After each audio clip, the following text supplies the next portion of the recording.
Welcome to the Wade Center's podcast. A podcast of Wheaton College.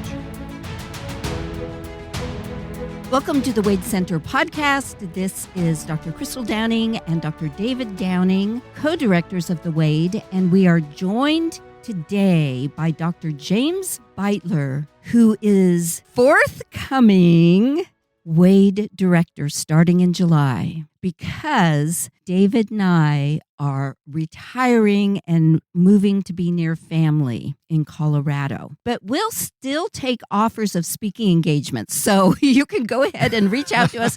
We're still going to have our Wade email. And we're still taking donations, aren't we? Oh, yeah. Well, not to us, but to the Wade. Okay. Dr. Beitler has written several books, one of which includes both C.S. Lewis and Dorothy Sayers. So he's already a combination of David and myself. I as a Sayers scholar, David as a Lewis scholar. But thank you so much, Jim, for being here with us. And here's the really, really good news. Aaron and Jim are going to keep the podcast going, and it may change in format because they're different people than we are. And that's the kind of insight I've always enjoyed about this podcast. And Aaron is going to re-record a podcast we did with Jim Beitler. Republish. Okay, that's right. Jim, do you remember what you said 4 years ago? I have no idea. He is going to upload. I'll redub my voice into the episode because I don't think I'm actually in that episode. So I'll just insert myself. Pretend like I'm. No, we'll release that episode that we recorded with Jim several years ago, just so you guys can hear his voice and listen to him talk about his great book that he did on Sayers, and Lewis has mentioned that as well. So we'll re-release that for you guys to listen to. Thanks so much, Jim, for being here. Oh, thanks for having me. I'm just delighted, and just want to say thank you so much for what you've given the Wade, and just the joy that you've brought to the Wade, to the podcast. It's just been delightful. So, great, thank you. Yeah. And we thought, as a great exit for us and an introduction for Jim, we would just all, including our wonderful producer, theologian, would all share some of our favorite passages from Wade authors. If only we knew our producer's name. I forgot to say it. David, Aaron Hill. Okay. They know my name. I recognize you. We're in the middle of selling a house. My brain is scattered all over the place.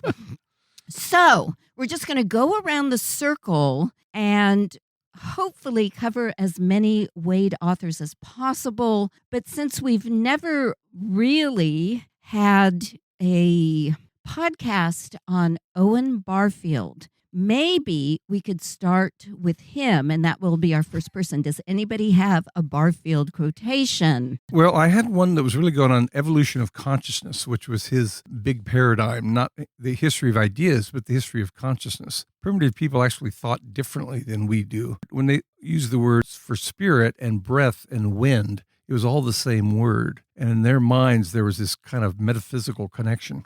But I lost the quote. The bookmark fell out.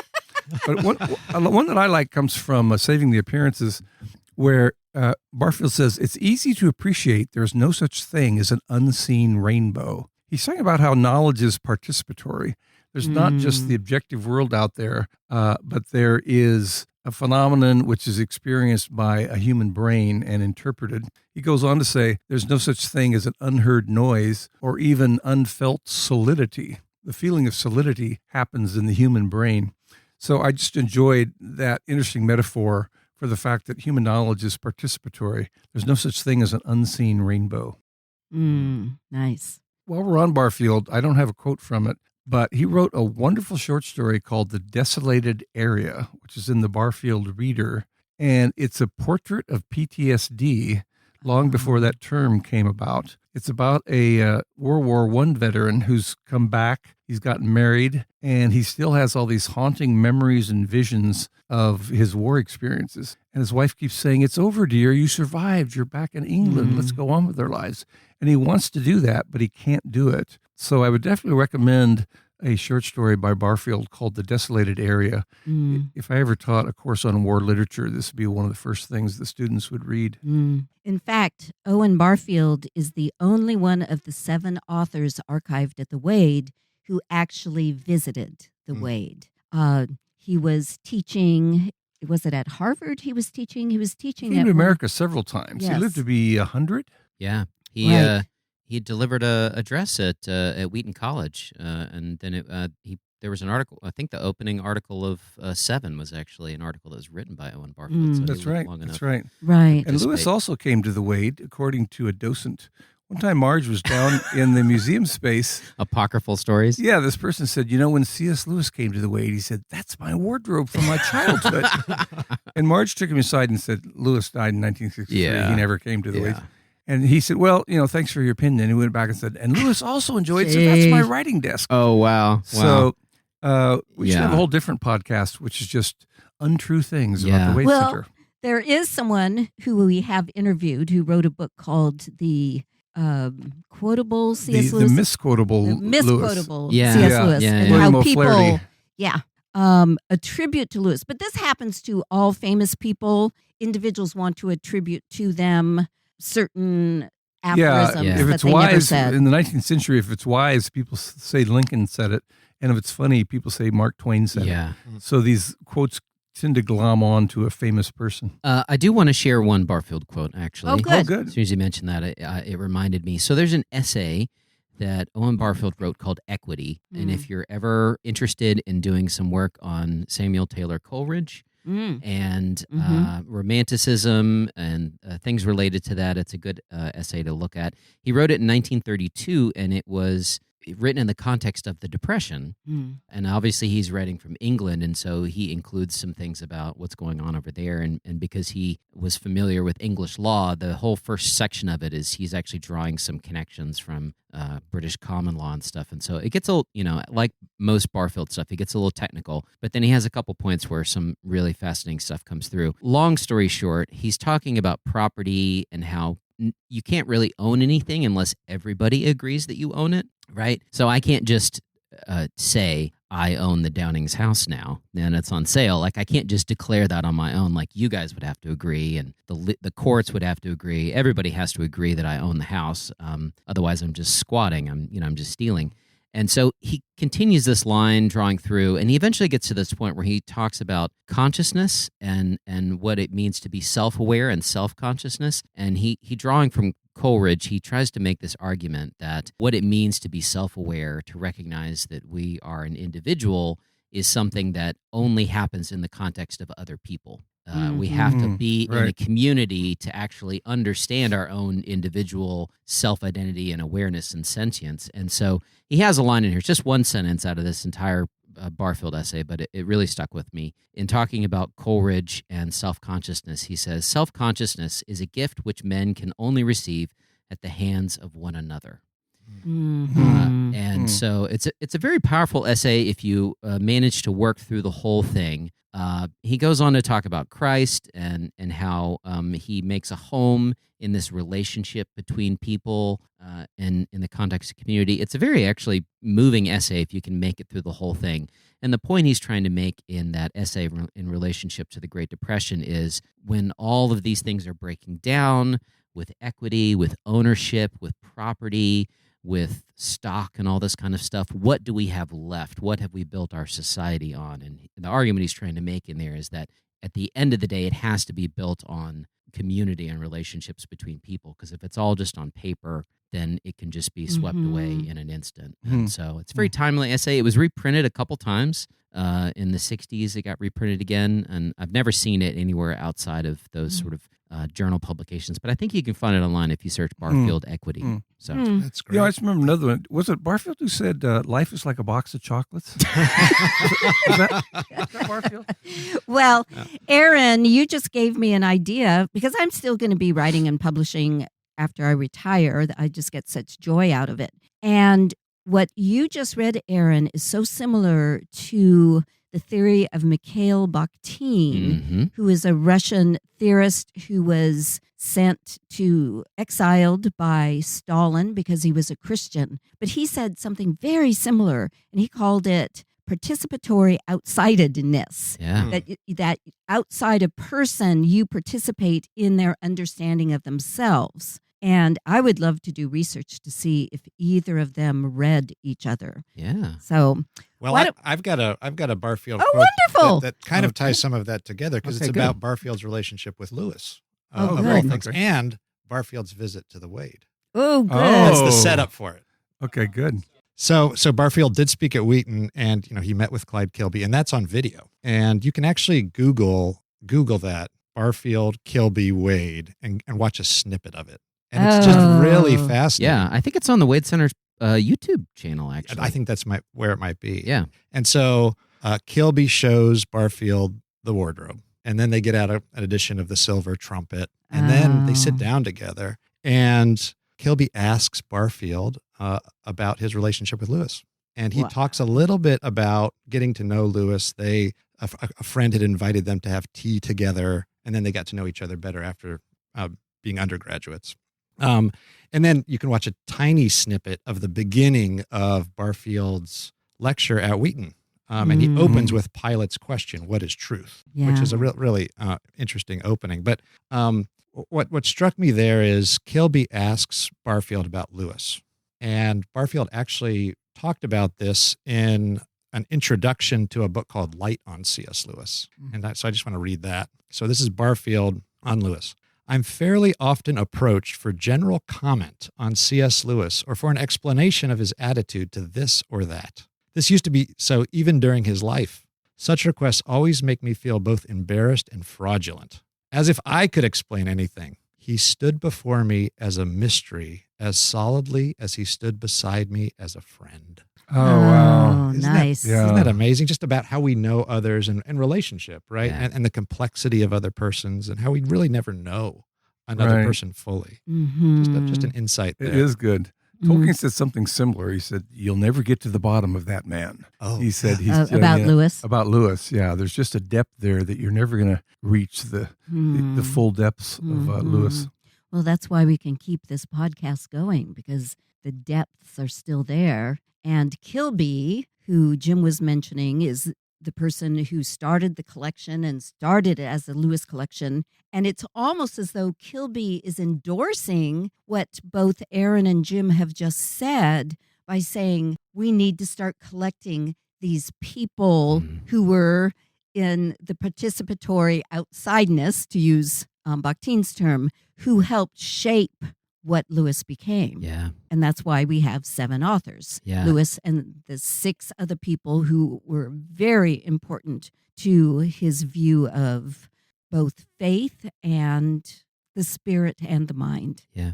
You mentioned the Silver Trumpet. That's one of Barfield's few child stories about these 2 little girls. One is kind of left brain and one is kind of right brain. I think that's a future podcast. You should go back and look at children's stories by Barfield. Yeah. Yeah. We never did. I feel sad that we never got around to doing an episode on Barfield. Well, we're on the verge of doing one now. I know. Well, trust me, we have not gotten in the weeds enough for a Barfield episode. I'm sure we'd have to get turned around several times. About Kilby, I was just going to mention, for those of you who don't know, so I worked at Christianity Today for the last couple of years, and they just recently sold their building, and they were getting rid of a bunch of stuff, and I found an old copy of Christianity Today from 1963, and it was an article written by Clyde Kilby about a month after Lewis died, and he goes through in the article and is basically trying to make the case to pastors and Christian leaders in 1963, saying, like, C.S. Lewis is going to be an important person. You need to read his books. If you haven't read this book, go read this book. And it was in anticipation of the book that he wrote that kind of was like an overview of Lewis's material. But it's fascinating to go back and look at all the work that Kilby did to turn people on to Lewis as an author. And it kind of makes you think of, like what could have happened if there was no Clyde Kilby. If he hadn't drawn people's attention to Lewis, what would his impact have been on Christianity? Would we even be in here talking about him at the moment? So, right. Yeah. Well, since I brought up the idea of the Wade Center being people who influenced Lewis, as did Barfield, the one that Lewis himself acknowledges ignited his journey to faith, and it took 13 years, but Lewis, as a hardened atheist at age 17, read Fantastes, which he just bought at a railroad station. And I love the way that he talks about what George MacDonald did for him and has written an introduction. And here is what later, after Lewis became a Christian almost 13 years after reading George MacDonald, he said, "Now, Fantastes was romantic enough in all conscience, but there was a difference. Nothing was at that time further from my thoughts than Christianity, and I therefore had no notion what this difference really was. I was only aware that if this new world was strange, it was also homely and humble. That if this was a dream, it was a dream in which one at least felt strangely vigilant, that the whole book had about it a sort of cool morning innocence, and also, quite unmistakably, a certain quality of death, good death. What it actually did to me was to convert, even to baptize." That was where the death came in. "To baptize my imagination. It did nothing to my intellect, nor at that time to my conscience. Their term came far later, and with the help of many other books." And he says men, but Dorothy Sayers was also very important to him. So MacDonald then helped baptize his imagination through Fantastes. Does anybody have a quotation from Fantastes? From Fantastes or from MacDonald? I've got one. Yeah, Fantastes by MacDonald. This is near the end of the book when the main character has essentially had that good death and is talking about what he learned. And he says, "I learned that it is better 1,000-fold for a proud man to fall and be humbled than to hold up his head in his pride and fancied innocence." Which is a great quote. And one of the interesting things about Fantastes is MacDonald has an essay called "The Fantastic Imagination," Yes. which appears in the Dish of Orts. And in that essay, he talks about fantasy and how it means. And he talks about the fact that fantasy means in ways according to the meaning that God ultimately gives it. And I thought I'd read a quote from Fantastic Imagination as well. Yeah, great. So this is again MacDonald. "One difference between God's work and man's is that while God's work cannot mean more than he meant, man's must mean more than he meant. For in everything that God has made, there is layer upon layer of ascending significance. Also, he expresses the same thought in higher and higher kinds of that thought. It is God's things, his embodied thoughts, which alone a man has to use, modified and adapted to his own purposes for the expression of his thoughts. Therefore, he cannot help his words and figures falling into such combinations in the mind of another as he himself has not foreseen. So many are the thoughts allied to every other thought. So many are the relations involved in every figure. So many are the facts hinted in every symbol." In other words, people mean many things. Sometimes when we write things, we don't even know what we mean, and we have to discover the truth of those things. And all of that meaning is ultimately tied up in God's life. So. And that is exactly what the Wade is about, how God uses the imagination to draw people to Christ, like C.S. Lewis and others. You would not believe the number of people who have come to the Wade and said, yeah, it was by reading C.S. Lewis or it was by reading Chesterton that I became a Christian. And so we welcome people to come to the Wade and explore how our authors use the imagination through their books. And there's this great passage from Fantastes by MacDonald again, that I'm sure this is what drew Lewis in at the start of Fantastes. And MacDonald, in many of his books, talks about people who are reading and what reading does for them. And the first-person narrator talks about day after day, I came to the library, threw myself on one of the many sumptuous Eastern carpets, which lay here and there on the floor, and read until weary. If that can be designated as weariness, which was rather the faintness of rapturous delight. And I think that is what Lewis felt. Yes, the faintness of rapturous delight. Yeah. And as a tribute to McDonald, whenever we have a staff lunch, we always eat a dish of orts.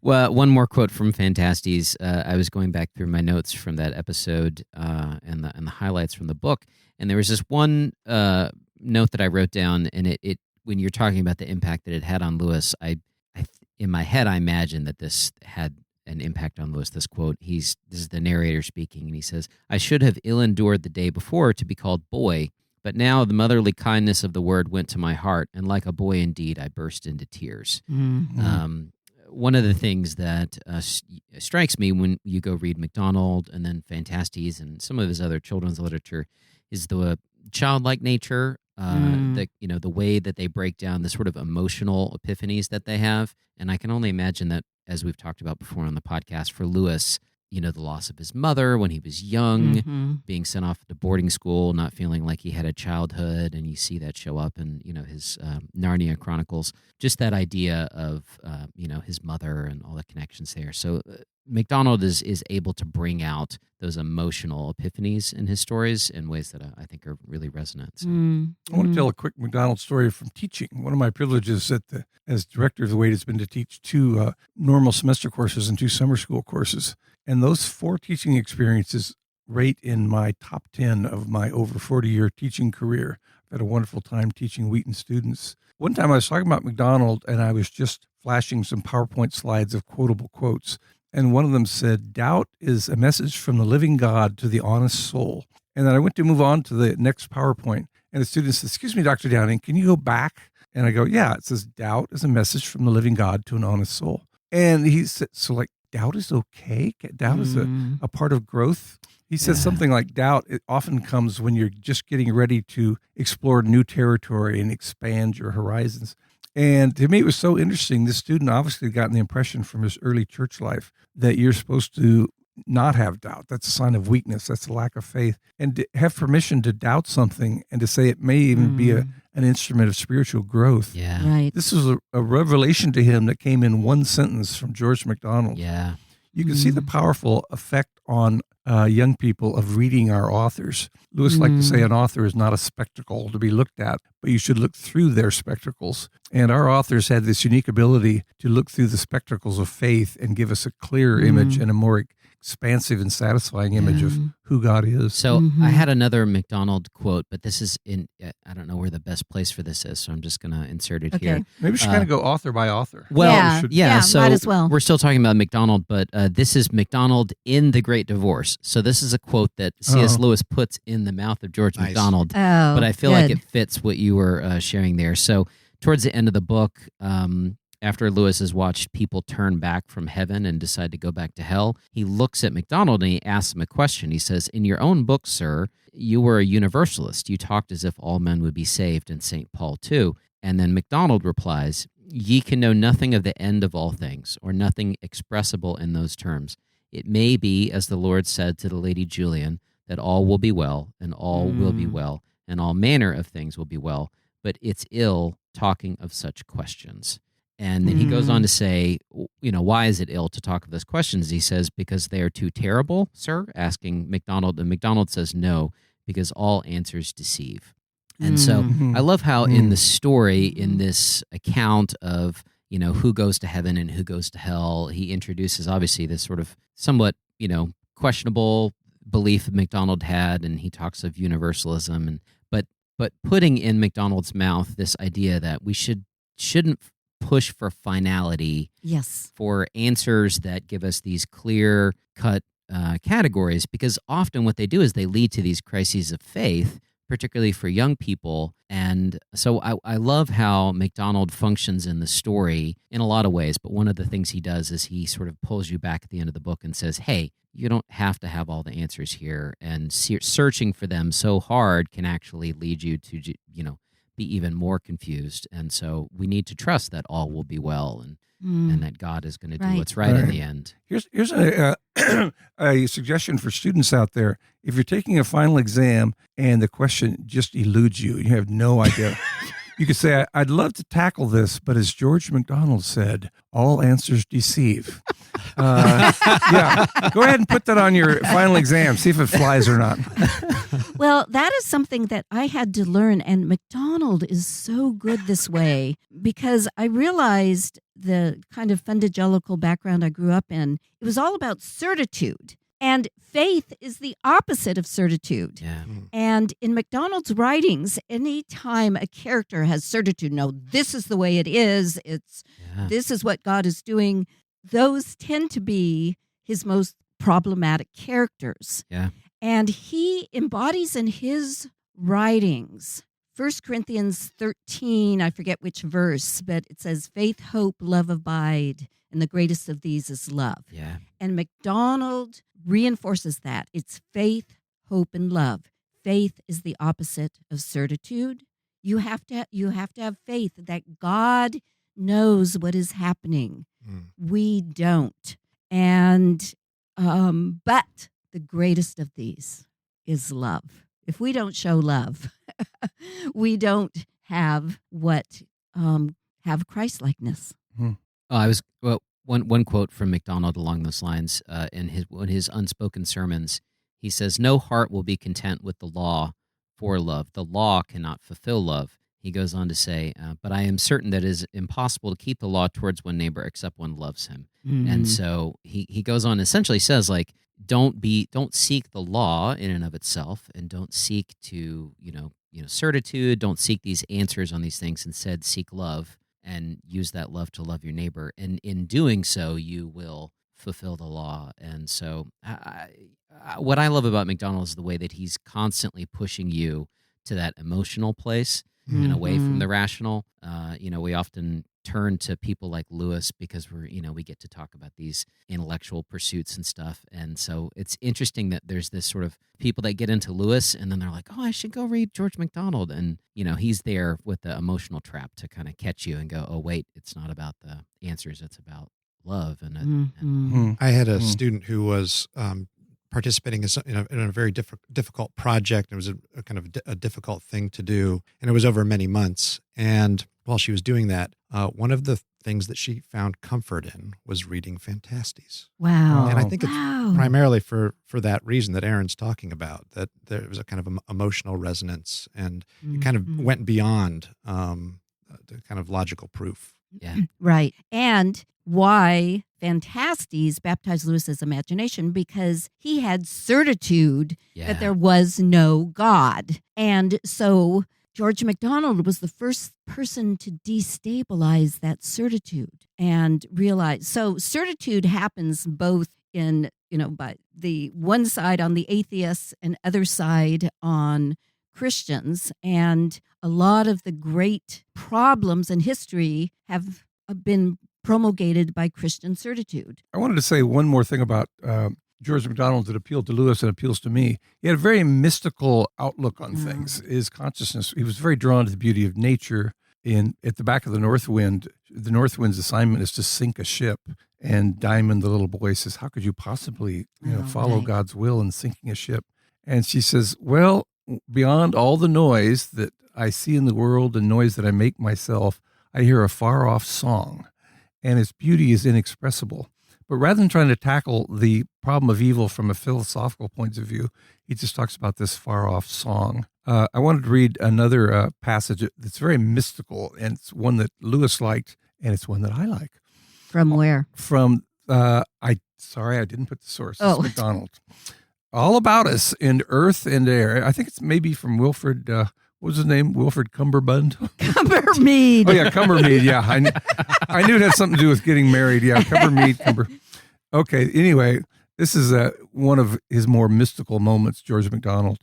All about us in earth and air, wherever the eye or ear can reach, there is a power ever breathing itself forth in signs, now in a daisy, now in a wind waft, a cloud, a sunset, a power that holds constant and sweetest relation to the dark and silent world within us.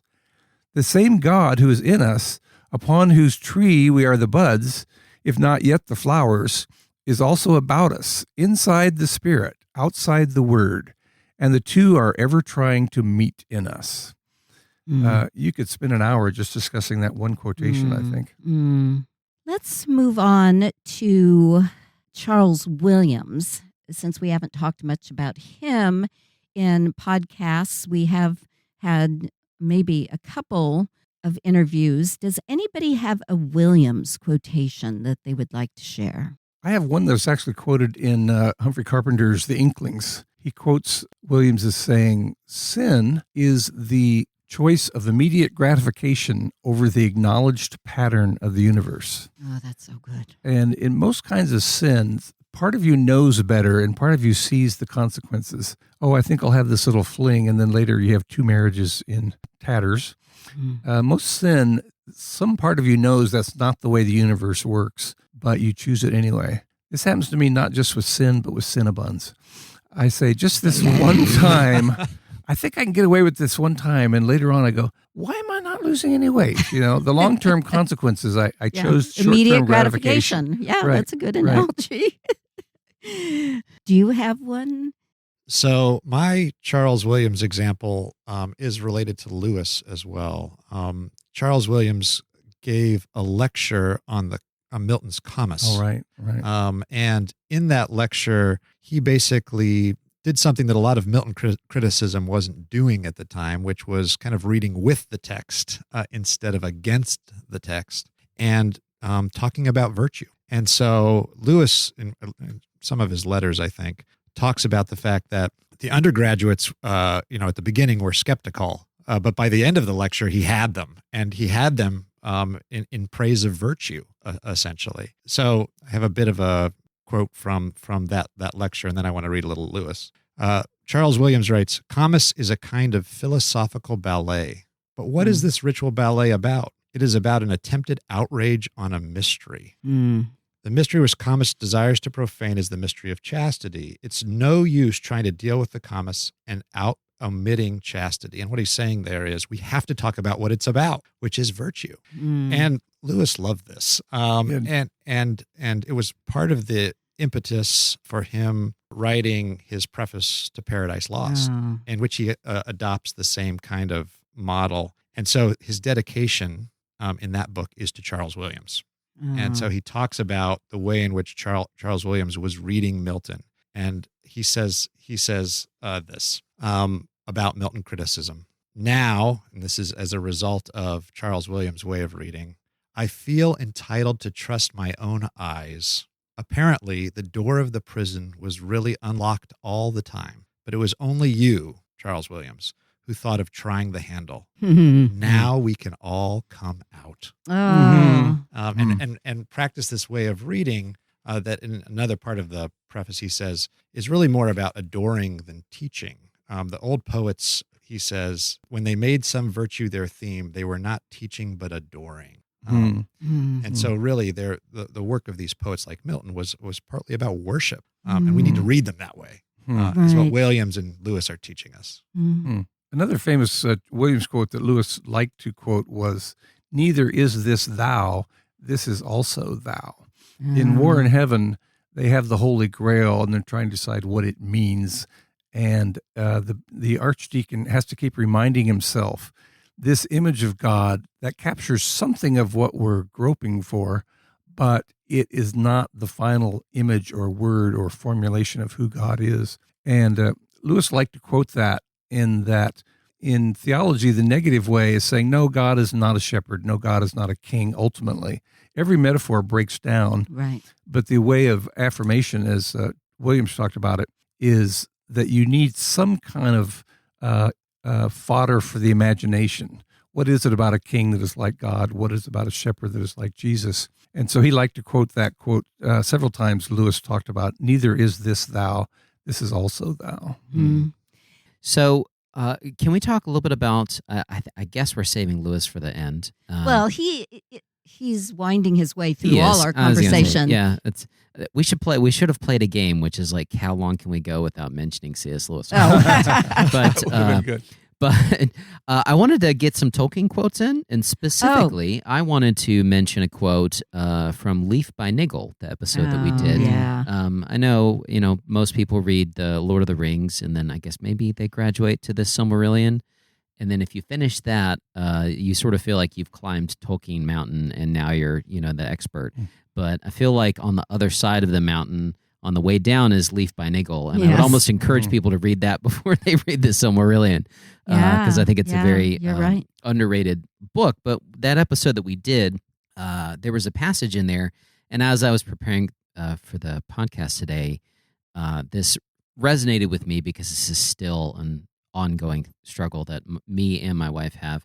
And so after Niggle dies, he goes to... It's unclear if he's in heaven or he's in purgatory or something like that. Obviously, Tolkien was Catholic, so I think he believed in purgatory.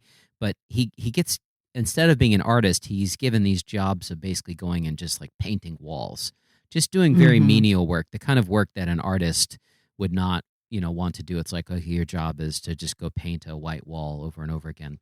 And he then says that at any rate, poor Niggle got no pleasure out of life, certainly not what he used to call pleasure. He was certainly not abused, but it could not be denied that he began to have a feeling of, satisfaction, bread rather than jam. He could take up a task the moment one bell rang and lay it aside promptly the moment the next one went, all tidy and ready to be continued at the right time. He got through quite a lot in a day now. He finished small things off neatly. He had no time of his own except alone in his bed cell, and yet he was becoming master of his time. He began to know just what he could do with it. There was no sense of rush. He was quieter inside now, and at resting time he could really rest. Then suddenly they changed all his hours, took him off carpentry, plain digging, and he goes on to talk about that. But the thing that Niggle is learning in purgatory that he didn't learn in life is, one, to pick up a task, to do it, and then move on to the next thing. Because he spent his whole life painting this tree, and obviously it's a metaphor for Tolkien. He's working on his legendarium and his novels. But this idea that what he needed to learn was almost this ecstatic obedience, that God gives him a task, and he's like, okay, I'm going to do this task to the best of my ability, and then I'm going to put it down. I'm going to move on to the next thing. Anyways, it resonated with me as I was getting ready for the podcast because it just reminded me how much of life is, doing things that you don't want to do, taking the trash cans out, you get to the end of the day at work and there's still a list of things to do. And more it feels like life is just full of these kinds of tasks, and they're not what you want to do with your spare time. It's what you have to do with your spare time. But Tolkien gives us an idea of how you could turn those moments in your life into a moment of sanctification. So I've got one from Lord of the Rings, and then I'll do one from an essay that Tolkien wrote about Beowulf called The Monsters and the Critics. But one of my just favorite, it's probably a lot of people's favorite moments, but one of my favorite moments from Lord of the Rings is when Sam realizes after everything's happened, the ring has been destroyed. Spoiler alert. After the ring has been destroyed, Sam lays back and stares with open mouth, and for a moment, between bewilderment and great joy, cannot answer. At last he gasped, "Gandalf, I thought you were dead, but then I thought I was dead myself. Is everything sad going to come untrue?" What a great line. And somebody should write a book with that title. Somebody should write. So David's alluding to, we just had Daniel Nairi come to campus to give our graduation commencement address. And if you haven't heard of Daniel Nairi's book, Everything Sad is Untrue, you should definitely check it out. It's fantastic. As was his graduation speech, probably the best graduation speech I've ever heard. Wow. So you should Google that as well. But love that moment from Sam. And then, of course, Sam hears the story told, sung, and he laughs with joy, and then he weeps. which is just so tender. Yes. I don't have the quote in front of you, but it's beginning of the journey of the 9 walkers. They're leaving Rivendell, and Sam's got his pony Bill, and he's really kind of depressed. This is not going to be a fun journey. And so Sam turns to Bill and says, "Bill, you shouldn't have come with us. You could have ate the best hay until the new grass comes in the spring." And then he says, Bill swished his tail and said nothing. It's just such a funny moment in this. In my class, when we did Tolkien, a student one time I came in and said, "Hey, good morning." And she said, "A star shines upon the hour of our meeting." Oh. And I said, being a Tolkien reader makes your own speech a lot more colorful and eloquent. So I challenged them. I said, go find a situation in life where if you knew some Tolkien, you could really enrich your conversation. Oh, okay. So they took up the challenge. Some of these are from students and some are from me. One that the student came up with was, what did you think of the folk singer at the talent show last night? And then you answer, "The voice seemed far away and immeasurably dreary, sometimes high in the air and then something like a low moon on the ground. Out of the formless stream of sad but horrible sounds, strings of words should now and again shape themselves. Grim, hard, cold words, heartless and miserable." And that's actually a description of the Barrow Wight. But that was be good prose for a musical performance you didn't like. I was going to say, if that was the concert I was at, that would be pretty depressing. Yeah, I paid money for this. I left at halftime, yeah. Jim, let's hear that other passage you were going to do. Oh, okay. By Tolkien. Again, this is from Beowulf, the Monsters and the Critics. And in this essay, Tolkien is responding to critics of Beowulf who he thinks are not reading the work correctly. So Tolkien's got a lot of towers.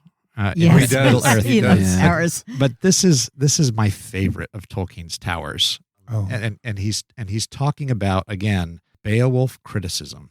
Okay, so he says, "I would express the whole industry of criticism in yet another allegory."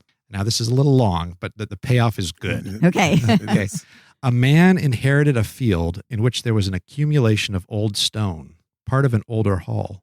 Of the old stone, some had already been used in building the house in which he actually lived, not far away from the old house of his fathers. Of the rest, he took some stone and built a tower. But his friends, coming, perceived at once, without troubling to climb the steps, that these stones had formerly belonged to a more ancient building. So they pushed the tower over with no little labor, in order to look for hidden carvings and inscriptions, or to discover whence the man's distant forefathers had obtained the building material. So these are like critics who are tearing the artwork down, right? Some, suspecting a deposit of coal under the soil, began to dig for it, and forgot even the stones. They all said, "This tower is most interesting." But they also said, after pushing it over, "What a muddle it is in." I love that. Yeah. And even the own man's descendants, who might have been expected to consider what he had been about, were heard to murmur, "He is such an odd fellow. Imagine his using these old stones just to build a nonsensical tower. Why did he not restore the old house? He had no sense of proportion." And then this is the line that I wanted you all to hear. "But from the top of that tower, the man had been able to look out upon the sea." Yeah. So it's this idea that art allows us to see things, and if we deconstruct it till we destroy it, right, we're not going to be able to see what it is the artist wanted us to see. Yeah. So really cool metaphor there. Yeah. I felt that way when I read Fantasties for the first time. I was like, this impacted Lewis?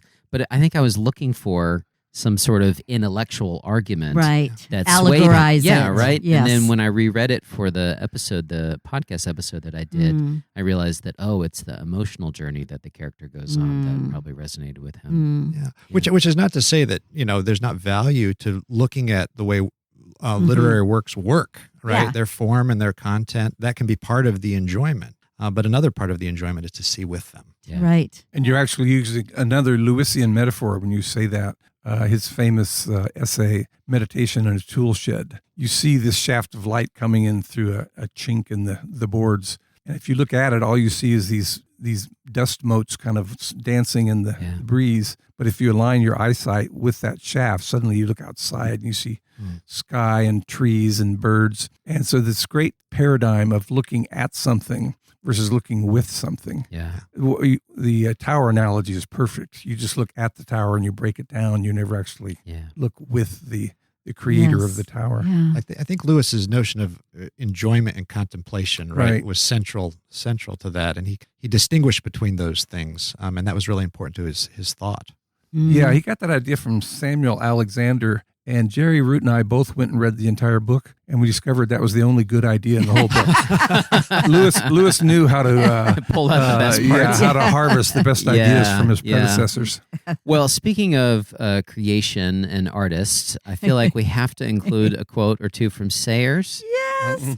Crystal, I'm assuming that you came prepared with some sort of Sayers quote. Well, actually, Aaron, when you were reading that passage from Leaf by Niggle, that is very relevant to Sayers' famous essay, Why Work?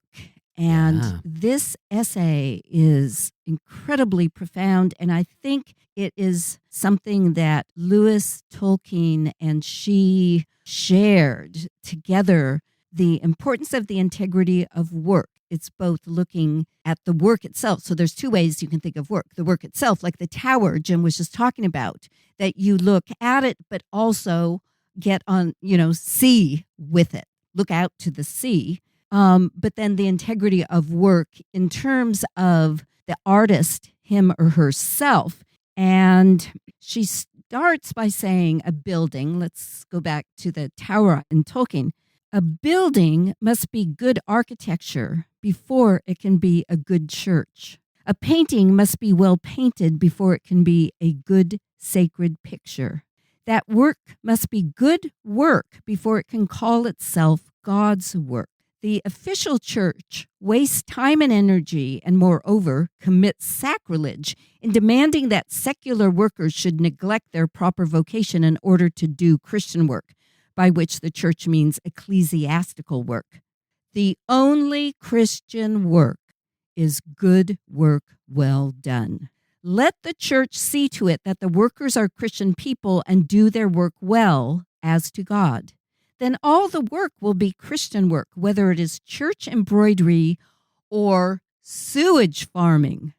As Jacques Maritain says, if you want to produce Christian work, be a Christian and try to make a work of beauty into which you have put your heart. Do not adopt a Christian pose. He is right. This idea that even sewage farming can be creative. I mean, she just shocks you. That's why I called my book Subversive, by putting things in a way that you had never dreamed of it, that even a sewage farmer is created in the image of God and can be creative about sewage, like using it in creative ways as fertilizer and not just going through the motions. So some people misunderstand and think, oh, well, you only have the Imago Dei, the image of God, if you're creative and hence an artist. Yeah. No, she's saying any follower of God, if they practice integrity in their work and do their work well and creatively, is exercising the Imago Dei. Yeah. Mm-hmm. Anyone else have a Sayers quotation? Do you have that one from the end of the Triumph of Easter? Yeah. I'll let you read it because you love that so much. I mean, we both love it, but it is. Crystal, that reminds me, I was listening to someone talk about ChatGPT the other day and creativity and human productivity. And as they were talking, all I could think was somebody needs to apply Dorothy Sayers to this topic. And so, I don't know, if somebody wants to write that article or that paper, I think that would be an interesting connection to make. Yeah. Jim, do you have a Sayers quote? I do, but you ready? I am ready. Okay. So this connects in some ways to what you were talking about, Crystal. And Sayers, this is from Sayers' book, The Mind of the Maker. And in this book, Sayers establishes an analogy between the creative mind and the Trinity. So one's idea, as a creator, one's idea, she connects to the Father. Incarnating that idea, writing it down, right? She connects to the Son. She calls that energy. And then the reception of that idea, she connects to the Holy Spirit, and she calls that power. So idea, energy, power, Father, Son, and Spirit.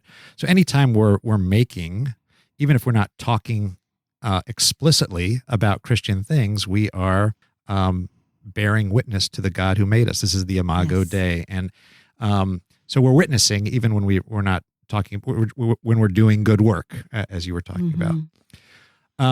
But this quote is from her chapter called Pentecost. So this is, and I thought it was appropriate since we've just had Pentecost. We did, Yes, Sunday. But so this is about power and the way in which a writer's ideas bear fruit. When the writer's idea is revealed or incarnate by his energy, her energy, then and only then can his power work on the world.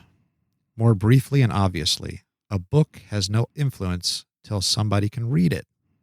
Before the energy was revealed or incarnate, it was, as we have seen, already present in power within the Creator's mind. But now that power is released for communication to other men and returns from their minds to his with a new response. It dwells in them and works upon them with creative energy, producing in them fresh manifestations of power. So the idea blossoms in the lives and creative energies of others.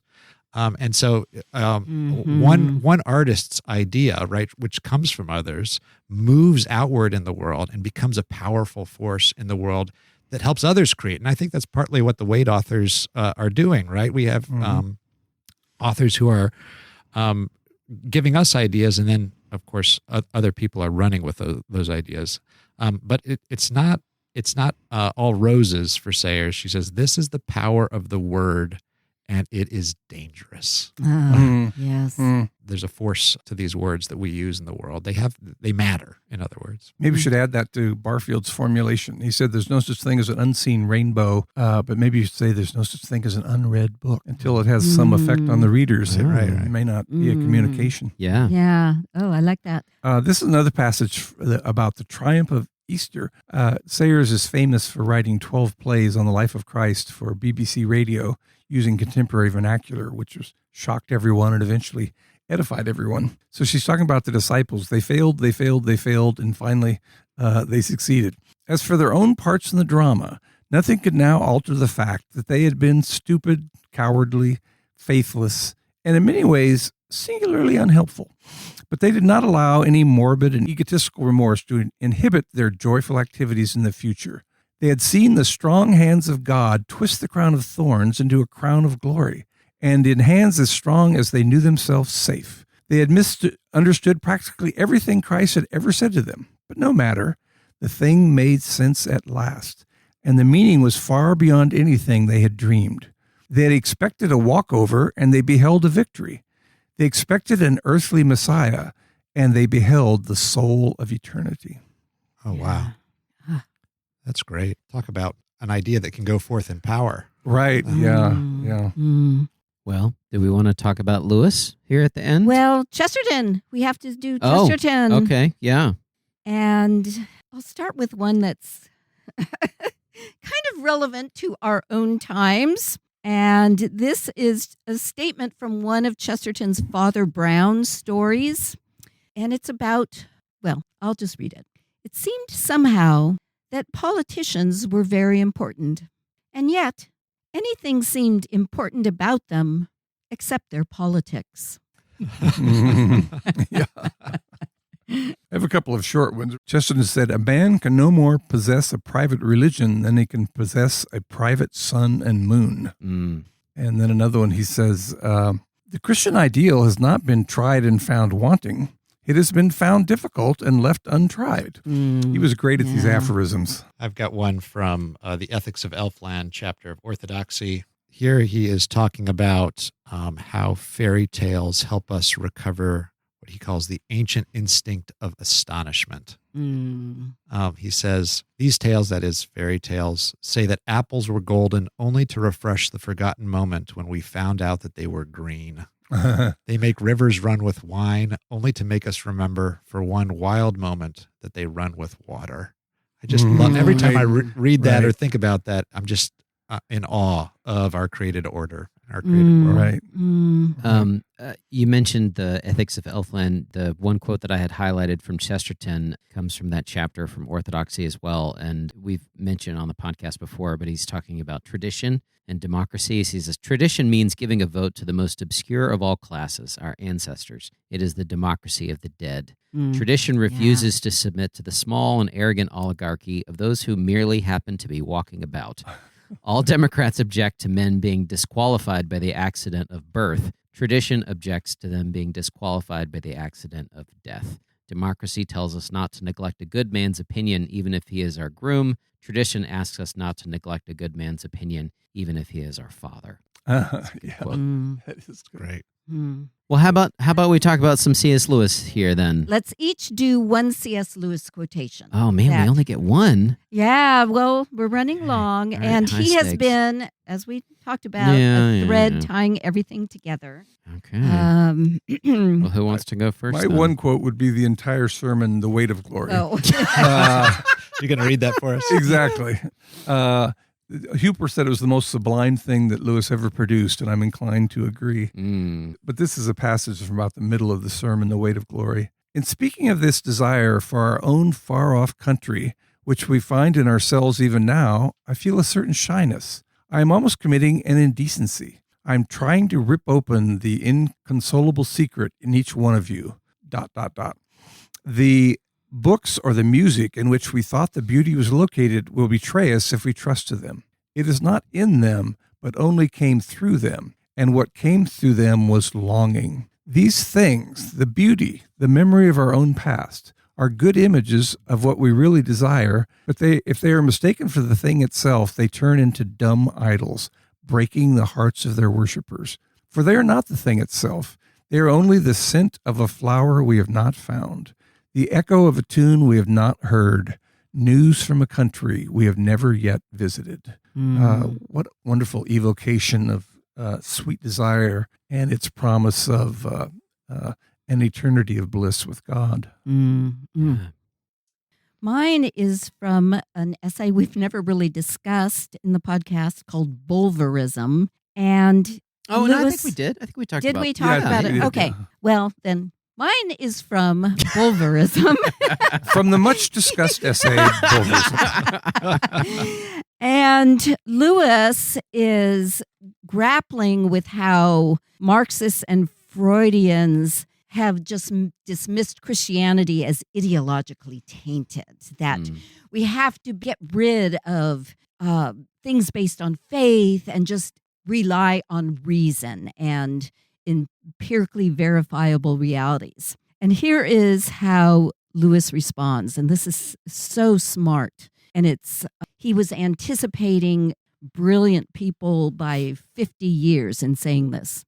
The Freudian and the Marxian are in the same boat with all the rest of us Christians and cannot criticize us from the outside. They have sawn off the branch they were sitting on. If, on the other hand, they say the taint need not invalidate their thinking, then neither need it invalidate ours, in which case they have saved their own branch, but also saved ours along with it. In other words, every thought process is predicated on things that are taken by faith, on things that are believed. Yeah. Even to believe in reason, how can you trust reason if you think reason is just a byproduct of the evolutionary process? Yeah. So faith it founds every thought, whether atheist or Christian. So I love that. Yeah. Freudians, Marxists, they can't dismiss us. Okay, so I have one quote, and then maybe we'll let Jim close us out. Yes, perfect. So this is actually from the Inner Ring and Membership essay that he wrote. And it's always shocking to me, this quote, which is why I like to read it and revisit it. He says, "It is idle to say that men are of equal value." I don't think you could say a more shocking thing to an American. If value is taken in a worldly sense, if we mean that all men are equally useful or beautiful or good or entertaining, then it is nonsense. If it means that all are of equal value as immortal souls, then I think it conceals a dangerous error. The infinite value of each human soul is not a Christian doctrine. God did not die for man because of some value he perceived in him. The value of each human soul, considered simply in itself out of relation to God, is zero. As St. Paul writes, to have died for valuable men would have been not divine, but merely heroic. But God died for sinners.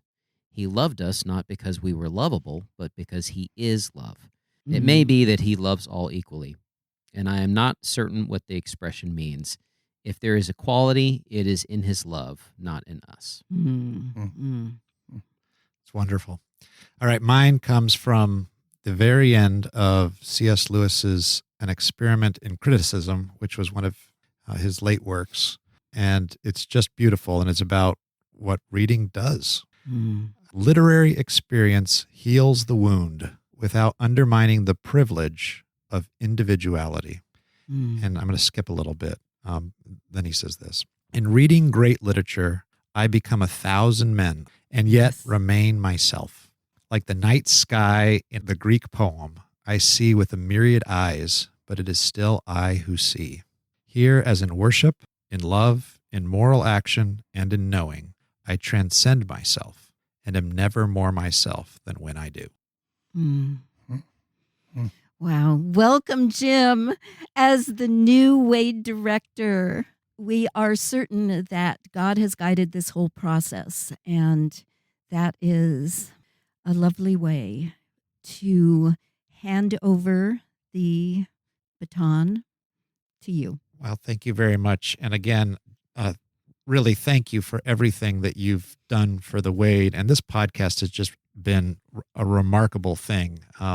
It won't go forward in the same way because I can't recreate the lightning in a bottle that was the Downings and Aaron. But yes, I'm really excited about the job, and I just want to say thank you for this. I was just listening to the Man Who Was Thursday podcast a couple of days ago when I was running, and it was such a delight. So thank you.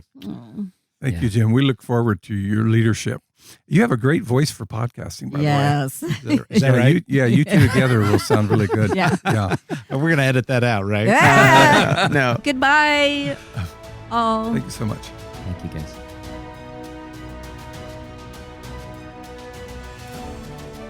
The Wade Center podcast is a production of the Marion E. Wade Center at Wheaton College in Wheaton, Illinois. Our hosts are the co-directors of the Wade Center, Drs. Crystal and David C. Downing. Our episodes are produced and edited by Aaron M. Hill. If you enjoy the podcast and the content we offer, please leave us a review on iTunes, tell your friends, and consider making a donation to the Wade. The Wade Center is entirely self-funded. Financial gifts help support the expert services, vast collections, and varied programming we offer at no cost. If you have questions about the podcast or suggestions for future episodes, please email us at wade@wheaton.edu or contact us via Facebook, Instagram, and YouTube.